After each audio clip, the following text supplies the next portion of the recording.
أيها السادة، رفع الستار عن أم كلثوم ووقفت أم كلثوم تصفق، ووقف معها أفراد الفرقة الموسيقية يصفقون جميعا للرئيس جمال عبد الناصر.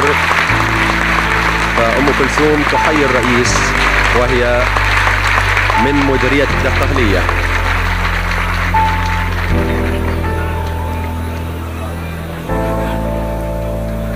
سوف تتكلم أم كلثوم. سيد الرئيس،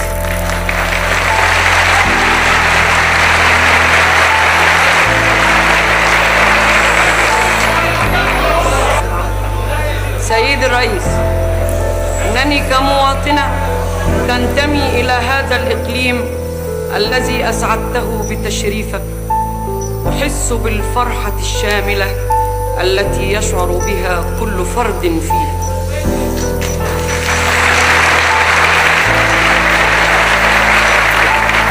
وإنك يا سيادة الرئيس لتسعد كل بلد تشرفه بزيارتك، وليس هذا مقصورا على وطننا العربي، فهناك شعوب كثيرة تشاركنا هذا الحب وهذا التقدير.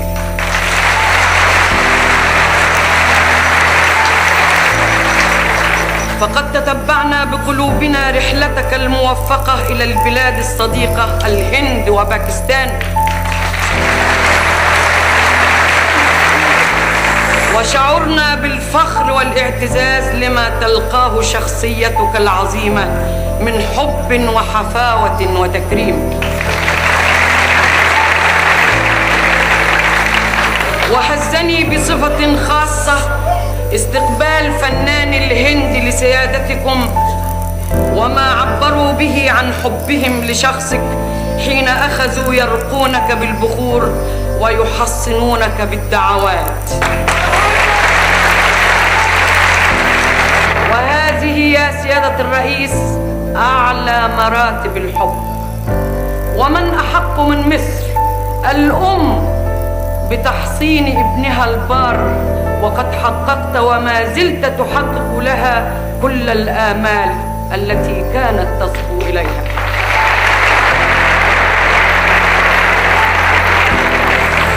إنها تحصنك بكتاب الله الكريم، إنها تحصنك بكتاب الله الكريم. أقدمه لك ضارعة إلى الله أن يحرسك ويرعاك ويسدد خطاك، وأن يبقيك حصنا للعروبة ورمزا لنصرها.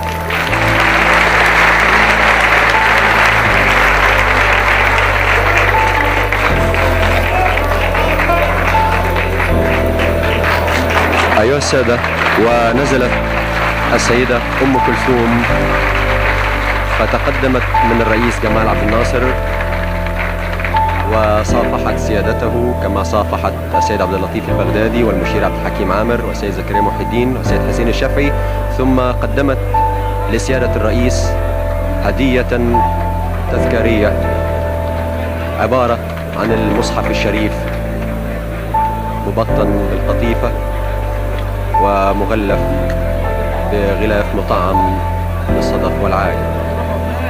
هذه الهدية هي التعبير من أم كلثوم عن فرحة أبناء الدقهلية بلقاء القائد الزعيم.